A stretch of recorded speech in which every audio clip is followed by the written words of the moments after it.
செய்தியாளர் ஹரிஹரன் இணைகிறார். ஹரிஹரன், சட்டப்பேரவையில் நடந்துகிட்டு இருக்கக்கூடிய அந்த தகவல்களை நம்ம பார்த்துக்கிட்டு இருக்கோம். என்ன நடந்துகிட்டு இருக்கு ஹரிஹரன்? முழுமையான விவரங்கள் ஹரி. இந்த ஆண்டின் முதல் சட்டப்பேரவை கூட்டத்தொடர் தமிழ்நாடு ஆளுநர் உரையுடன் கடந்த திங்கட்கிழமை தொடங்கிய நிலையில முதல் நாளன்றே இந்த அண்ணா பல்கலைக்கழக விவகாரத்தை எதிர்க்கட்சிகள் கொண்டு வந்து எழுப்பியிருந்தனர். அதனைத் தொடர்ந்து மூன்றாவது நாளான இன்று கேள்வி மற்றும் வினாக்கள் நேரம் முடிந்ததுமே இந்த அண்ணா பல்கலைக்கழக விவகாரம் குறித்து எதிர்க்கட்சி உறுப்பினர்கள் கொடுத்திருந்த அந்த அண்ணா பல்கலைக்கழக விவகார கவன ஈர்ப்பு தீர்மானம் குறித்து விவாதிக்கப்பட்டு வருகின்றது. குறிப்பாக தமிழக வாழ்வுரிமை கட்சியின் தலைவர் வேல்முருகன், விசிக சார்பில் சட்டமன்ற உறுப்பினர் சிந்தனை செல்வன் உள்ளிட்ட முக்கிய உறுப்பினர்கள் இந்த கவன ஈர்ப்பு தீர்மானத்தில் உரையாற்றி வருகின்றனர். முதலில் பேசிய பூவை ஜெகன்மூர்த்தியை பொறுத்த வரைக்கும் இந்த விவகாரத்தில் தொடர்புடைய அதிகாரிகள் மீது நடவடிக்கை எடுக்க வேண்டும் ஒரு கருத்தை வலியுறுத்தினார். தமிழக வாழ்வுரிமை கட்சியின் தலைவர் வேல்முருகனை பொறுத்த வரைக்கும் அண்ணா பல்கலைக்கழகத்தில் துணைவேந்தரை நியமிக்காத ஆளுநர் முழு பொறுப்பேற்க வேண்டும் என்ற ஒரு குற்றச்சாட்டை வைத்து பேசியிருந்தார். அதே நேரத்தில் இந்த குற்றவாளி மீது நடவடிக்கை எடுக்க வேண்டும் என்ற ஒரு கருத்தையும் அனைத்து உறுப்பினர்களும் வைத்திருந்தனர். அதனைத் தொடர்ந்து மதிமுக சார்பில் பேசிய திருமலை சதன்குமாரும் இதே ஒரு கருத்தை வெளியிட்டிருந்தார். அதனைத் தொடர்ந்து தமிழ்நாடு காங்கிரஸ் கமிட்டி தலைவரும் சட்டமன்ற உறுப்பினருமான செல்லூர் பெருந்தகை இந்த கவன ஈர்ப்பு தீர்மானத்தில் பேசிய போது அவையில் கூச்சல் குழப்பம் ஏற்பட்டது. குறிப்பாக அதிமுக, திமுக, காங்கிரஸ் உறுப்பினர்களிடையே கடும் கூச்சல் ஏற்பட்டிருந்தது. அதாவது அண்ணா பல்கலைக்கழக விவகாரத்தை பொறுத்த வரைக்கும் அரசியல் கட்சிகள் வாக்கு அரசியலுக்காக மிக மோசமான அளவுல வாக்கு அரசியல் செய்து வருவதாக ஒரு குற்றச்சாட்டை வைத்திருந்தார். குறிப்பாக அரசியல் செய்யுங்கள் உண்மைக்கு புறமான வாக்கியங்கள் பேசினால் பாதிக்கப்பட்டவர்களுக்கு மேலும் பாதிப்பை ஏற்படுத்தும் என தெரிவித்திருக்காங்க.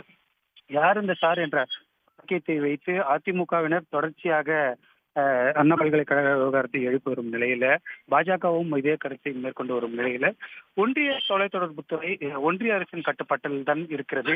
பாஜகவினர் யார் அந்த சார் என்ற ஒரு குற்றச்சாட்டை கண்டுபிடித்து வெளியிடட்டுமே என்ற ஒரு கருத்தை வெளியிட்டிருக்கிறார். அண்ணா பல்கலைக்கழகத்தில் துணைவேந்தர் நியமிக்காதது என்ற கருத்தையும் அவர் வெளியிட்டிருந்தார். இதே போன்ற ஒரு கருத்தை தான் சிந்தனை செல்வன் இருந்தார். உறுப்பினராகவும் இருக்கக்கூடிய அவர் நேரடியாக நானே பாதிக்கப்பட்டிருக்கேன், துணைவேந்தரை நியமிக்காதது ஒரு மிக முக்கிய காரணம் என்ற ஒரு கருத்தையும் சிந்தனை செல்வன் பதிவிட்டிருந்தார்.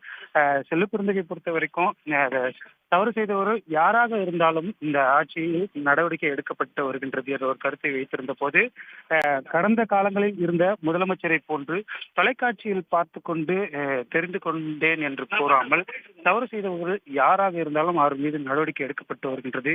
வெளிப்படைத்தன்மையான அரசு உண்மையான குற்றவாளியை முதலமைச்சர் மக்கள் மன்றத்தில் நிறுத்துவார் என செல்லூர் பெருந்தகை இந்த கருத்தை முன்வைத்த போது அதிமுகவினர் கடுமையாக எதிர்ப்பு தெரிவித்தனர்.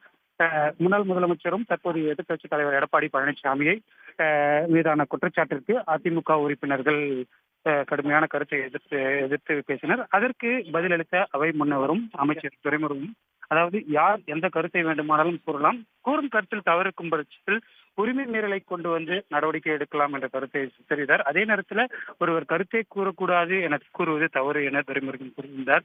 இந்த நிலையில தான் தொடர்ச்சியாக பேசி வந்திருக்கக்கூடிய நிலையில அடுத்தடுத்ததாக முதலமைச்சரும் இந்த போராடுவர்கள் மீது நடவடிக்கை எடுக்கப்பட்டு வருகின்றது என்ற ஒரு கருத்தை கூறுவது, அனுமதி பெறப்பட்டு போராட்டம் நடத்தினால் அவர்கள் மீது கைது நடவடிக்கை எடுக்கப்படுவதில்லை, அனுமதி பெறாமல் போராட்டம் நடத்தினாலும் கைது நடவடிக்கை எடுக்கப்படுகின்றது.